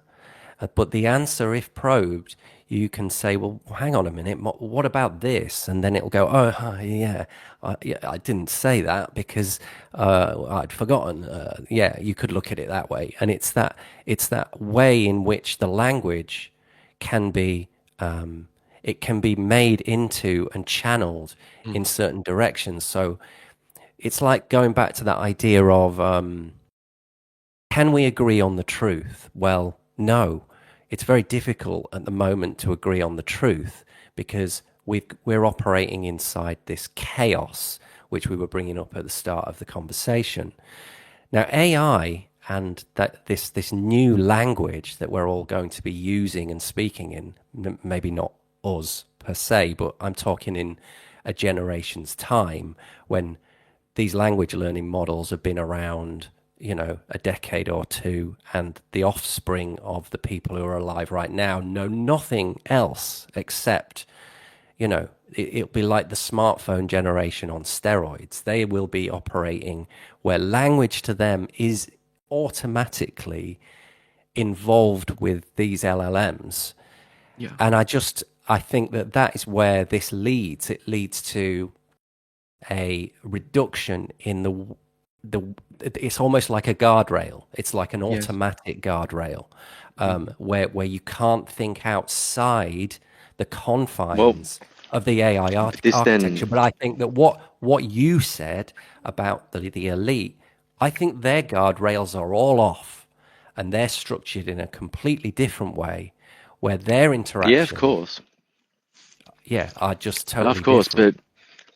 but this is again, it begs the question of, is is the AI sort of algorithms, is there an agenda behind it? Is there an intention? Is anybody in control of it? Is it by default controllable, or is it independent from the way the system is ran? You know what I No, mean? no, Like, it's you've got it, oh, sorry, yeah, man. Sorry, go on. please finish your point. No, that's more or less it. Yeah, go on. I don't think they're a slave to the AI. I think the AI itself is, right, when you look at societies, right, we've went through three major phases within civilization, right? And basically the reason, I mean, that's the one giveaway, right? When you ask it something about conspiracies, conspiracy literally is the lifeblood of civilization. The idea of the conspiracy, even from its definition, is the idea of hierarchical systems. So, for example, or even compartmentalized hierarchies, right? Concentric ring structure systems, which is the hierarchy effectively from another vantage point. But conspiracy, by its definition, means the collusion of two or more people, or the pursuit of their ulterior interests, in secret, against the, or at the expense of the majority's interests. So that is hierarchy. That is the scarcity model of the economy. You'll always have the winners and the losers, right? The ones who create the system, because this system doesn't just come about. That's what they want you to believe. They want you to believe that, for example, AI is just this independent thing. It's an artificial Sure. intelligence. So it's, again, within all of these civilizations, they have a mask. So firstly, the ancient slavery, as the French revolutionaries called it, as opposed to the modern slavery of nation state. The ancient slavery was that, they would use Jesus Christ or Muhammad or any sort of religion, and it's dead prophet, right? They would use that as the state would use that as the mask of its power, and even, of course, the linchpin, the cornerstone as to why they're in power. It'd almost be like their divine right to rule, right? We rule because of God. The nation state has the nation, it deifies the nation effectively, right? We rule because of this amorphous entity known as the French people or the English people or what have you, right? So they bring everyone and unify them through, effectively these completely abstract identities. I mean, for example, even the idea of the British, right? Can we even connect? Well, of course we can't, because of the cognitive limit of the Dunbar number. We can't even psychologically connect or culturally connect with 85 million people. We have this shared language. We can communicate and we can understand our shared philosophical points. That is something real. But we're, for example, me, Wadi, Panic Master, even you guys, right? Because we're all from effectively the English culture on some degree, some extraction. We're not really connected. We technically are on paper connected through that, but that's not the first thing that brings us all together. We don't say, oh, right, oh, you're from English cultural extraction as well, right? So let's all band, you know what I mean? It's Yeah. so it doesn't work like that. It's so it's what they do is this is proxies by coalitional proxies, right? And they hijack the organic community and they pretend it's a community. This is the mask, right? And then the next one is of course AI. This is why it's trying to get you emotionally invested, not just intellectually invested. They want you to get emotionally invested in it. Yeah, sure. But I Yeah, just so it's a wonder, like mask, really. Yeah. the more they strive for some sort of, all controlling system of this artificial intelligence and that, there is the chance of this becoming kind of, what would you call it? Like, neither here or nor there. It's like it becomes a thing of its own in general and has like sort of no agenda. And I don't know, I just kind of feel like, the whole kind of like an empire seems to always fall at some point, to their own demise. And I just wonder whether this is potentially a part of that process. I But potentially, we always experience the beginning of it starts out as a controlling mechanism, but then it kind of grows its own. Like this, the whole idea, they're trying to grow intelligence artificially. So does that artificial intelligence eventually get to a point where it's like it doesn't see the those that created it as their ruler anymore, and it's also kind of like an agnostic kind of viewpoint that it has, where it potentially it becomes neutral. You know what I mean? So it's like whatever feeds it is ultimately what it produces, and therefore what we experience. I don't know. It's just a thought. Just well, spitballing. if you merge with the AI, once you get into biodigital convergence, which is something I mean, these guys are talking about. This is the way that they're effectively going to try and eat from the tree of life as well, right? And live forever, be like the God man. This is something they constantly write about. I'm going to be honest with you. See in any mystery cult, of course, I've never been part of any, but logically speaking, and this is what I can infer from reading all of these mystery cult texts, which effectively I believe they're all based off the Kabbalah and the Zohar, and basically it's antinomial is root, and what that means is it sees the laws of God as irrelevant. That's why everything that they do is a Metatronic reversal of everything, right? Of the entire natural order of things. Because what they're effectively doing is saying, I am God. In fact, all of their rituals state this. So for You could see even in all the the Sheldon character, and the Elon character and the Peter Thiel character. bingo. Yeah, absolutely. These are all archetypes of this, even all the way back So to the nuclear.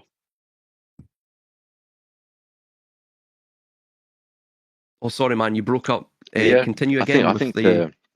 the idea of playing God is a big part of this, I think, and I think that's kind of where it's heading. It's like they're artificially creating sort of like a godlike archetype within the digital realm. But this is why I bet that begs the question of does that artificial God end up being something that rules them as well? You know what I mean? Are they also subject to it eventually? This is where the question derives Yeah, from. yeah. Or they become one with it as well. I'll let somebody else jump in.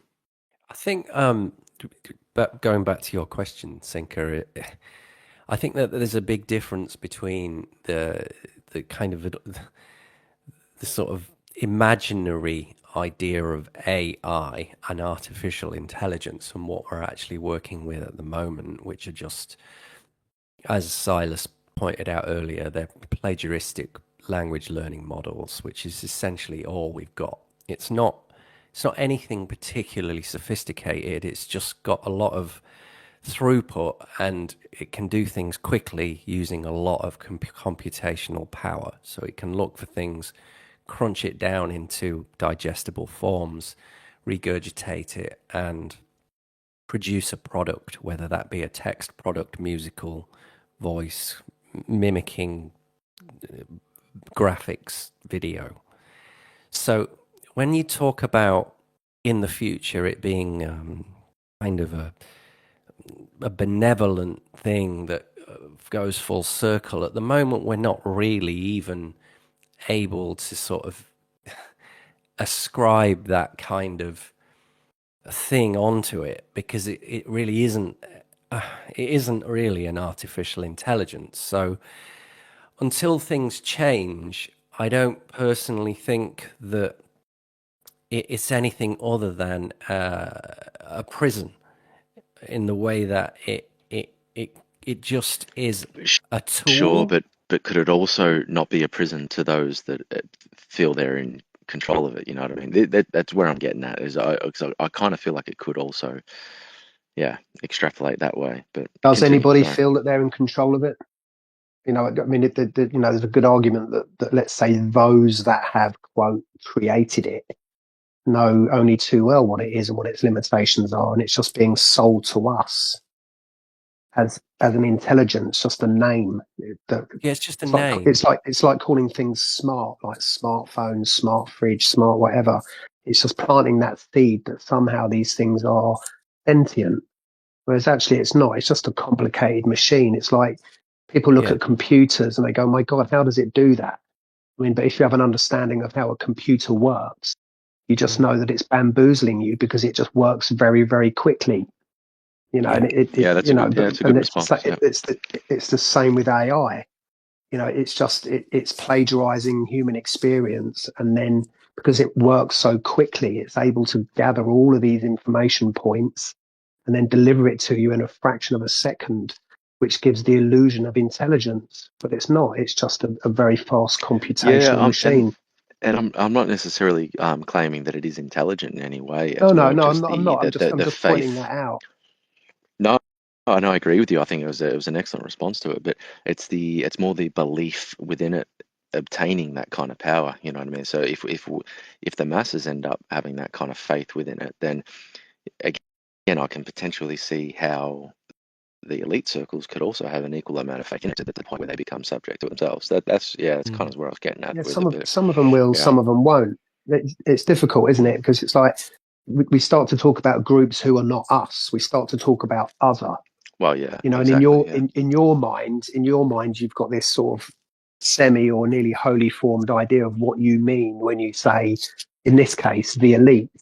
And then I hear you say the elites, and I have my own idea of what that means. And the chances of us, And they have you their know, own thinking idea that, of what that means. Yeah. and and they have their own idea of it. So, you know, it's difficult, isn't it? And you know, My language my kind of connection all only right? gets you so far.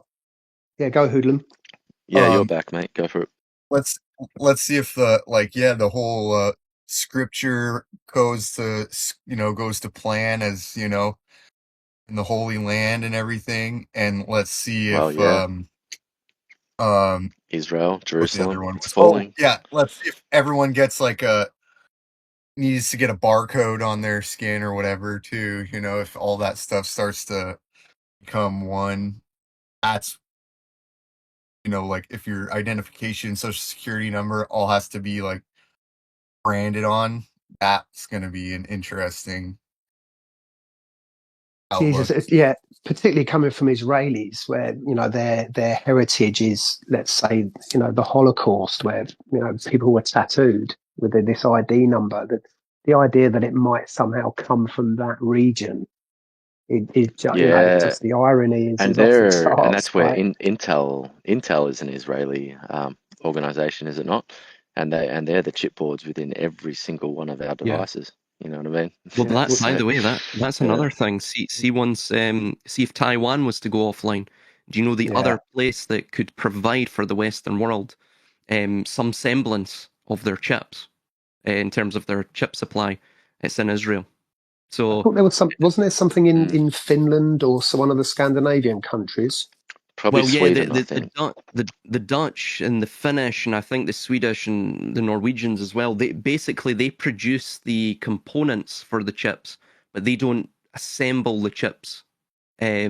So you have all of this sort of this disparate architecture. It's the same with Taiwan. Taiwan, I think, produces the chips from the components, and then of course, so it's sort of the supply chain. But funnily enough, this also ties in. I've just posted that there, the Hidden America thing, and funnily enough, when I was watching it, I was thinking, I've done notes on this before.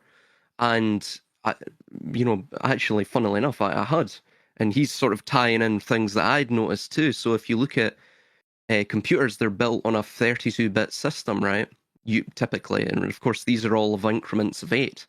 So these things are interestingly, if you look at the Sephirotic tree, right? The tree of life, the Etz Chaim in Hebrew, there's 4 worlds, right, within Kabbalah. Basically from our world of action all the way up to Atziluth, which is the primordial nothingness. When you get into it, it's effectively the black abyss. And funnily enough, alchemy or alchemia, the blackness. And then, of course, even algorithm, which funnily enough comes from the Persian al-Khwarizmian. That's the etymology. It means the dark land, or in other words, the void. So they're dealing with a sort of void science in a way, right? With AI. Black magic. Yeah. Black magic, bingo. So it's but funnily enough, each of these 4 worlds have their own Sephirotic tree, right? So if you and of course each Sephirotic tree has 10 Sephira. But if you fit them all together the way that it's usually fits and overlaps together, right?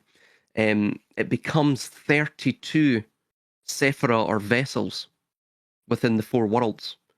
So this ties in with the 32 bits. 32 bits is established by 2 to the power of Mason. 5.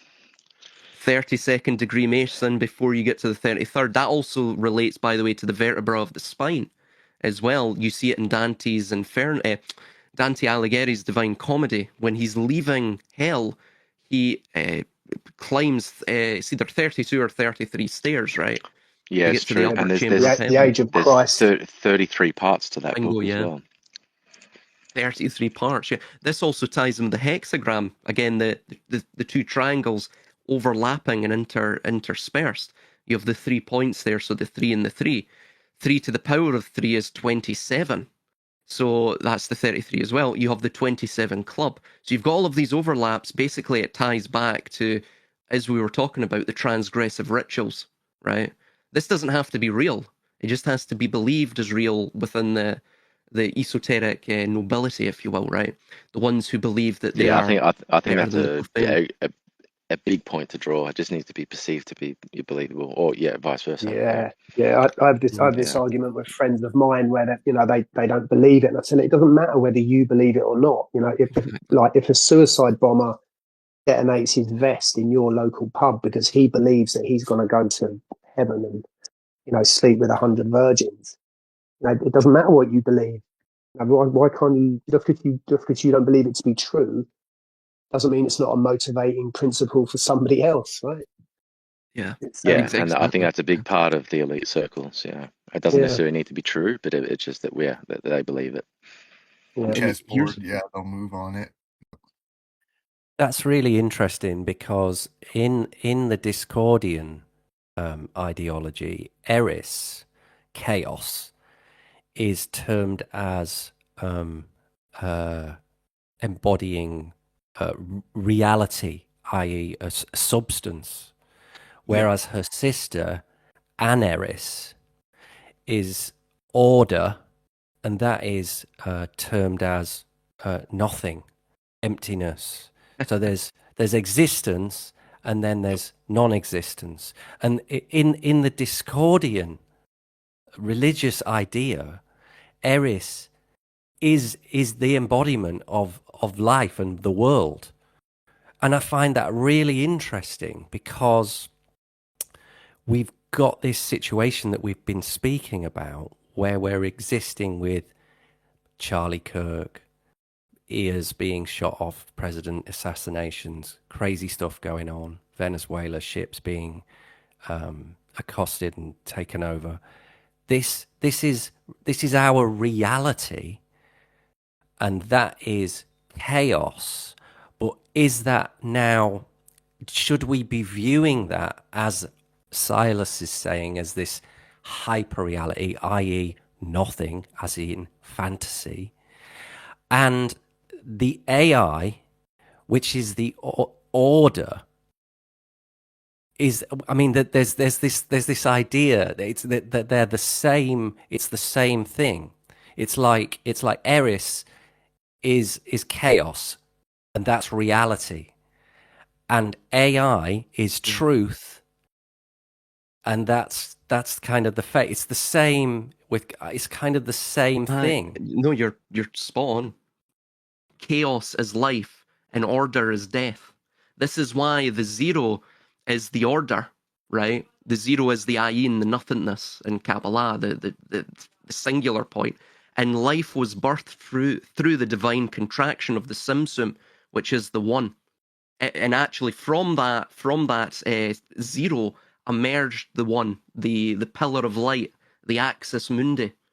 I mean, when you start to get into this, it ties in entirely with computer systems, computerization. I'm going to be honest with you. I think computerization is effectively the new language of the digital age, just as English was the language of the age of the the sort of modern era of the nation state, and then before that you had Latin and Hebrew and all of this. What you're beginning to see is that the ones and the zeros, that was the basis of all language. He even goes into it, actually. If you look at Hebrew, it's even more pronounced in Hebrew. All of their letters are based around the zero and the one, and different configurations in terms of their geometric shapes, right? So to be or not to be.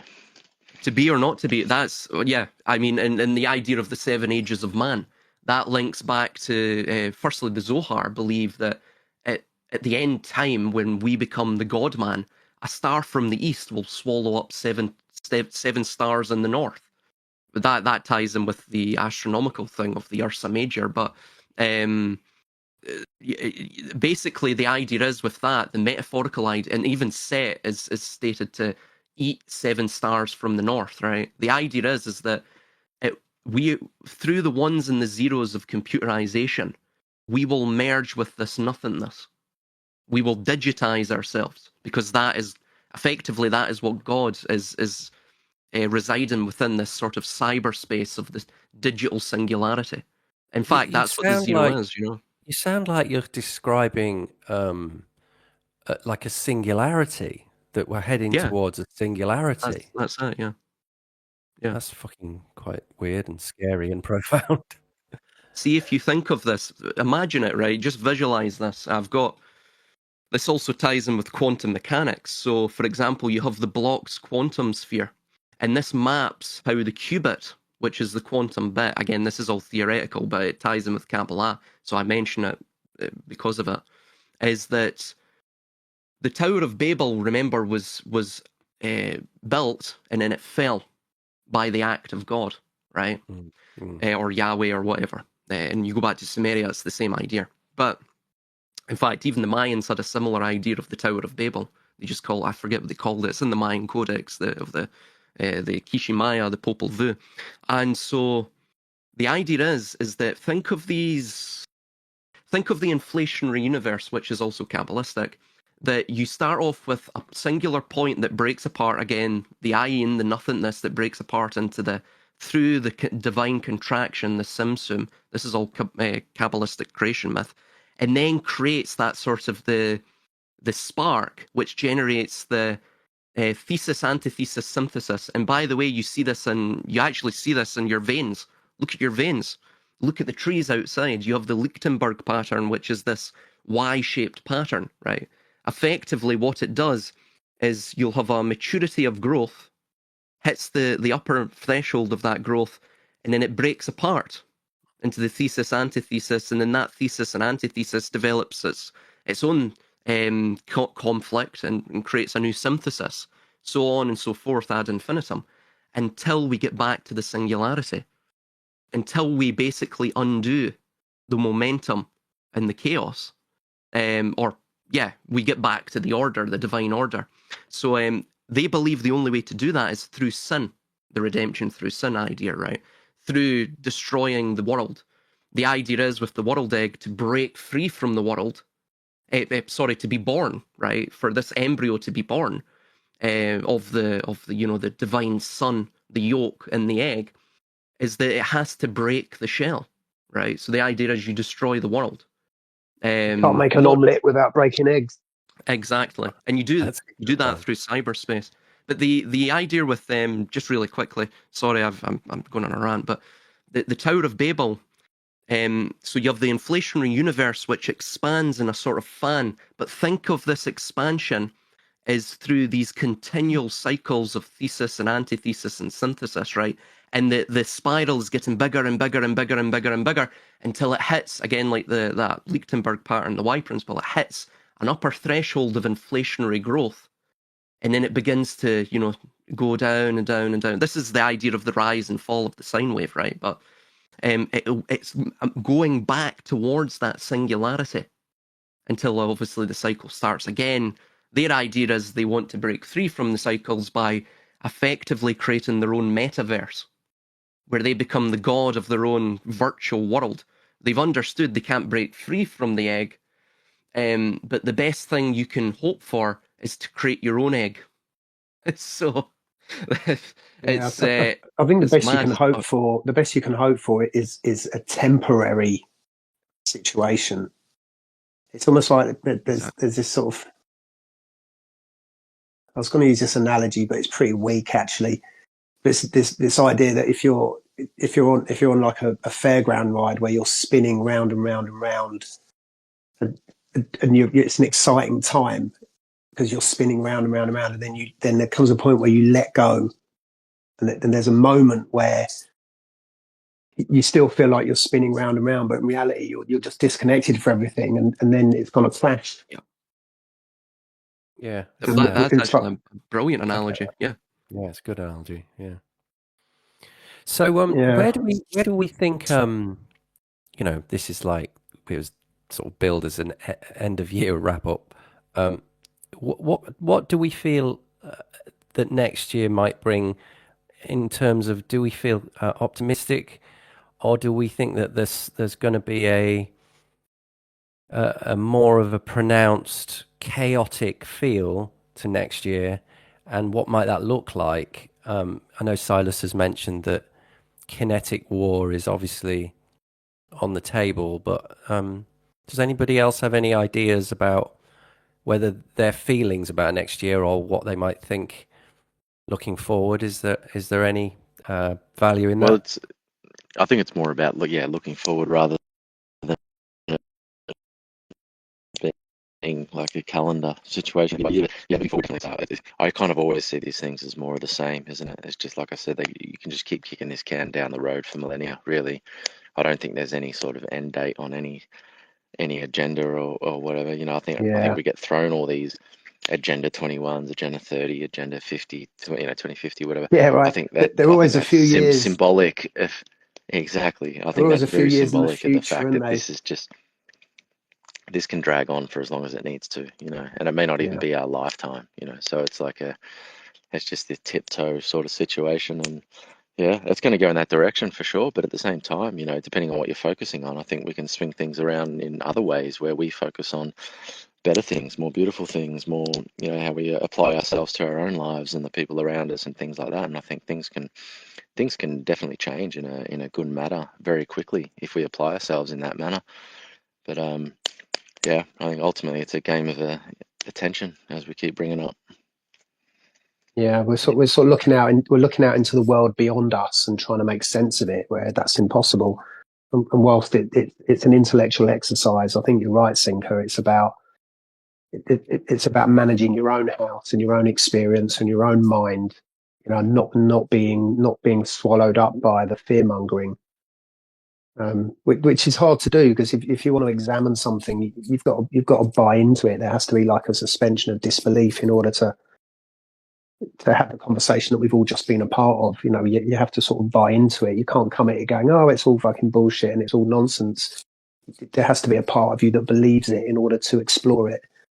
I think that the trick is to understand who you are, like truly who you are, and it's up to you what you believe and what your actions are.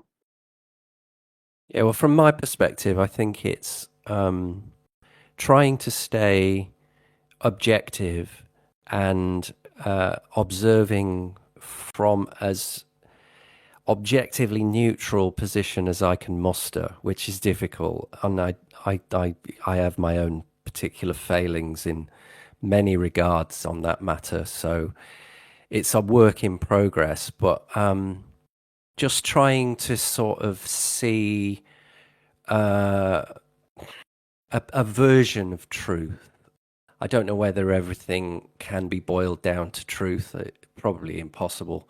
But I just think that I'm going to move forward next year, observe what happens, put myself in a position where I can maybe benefit from the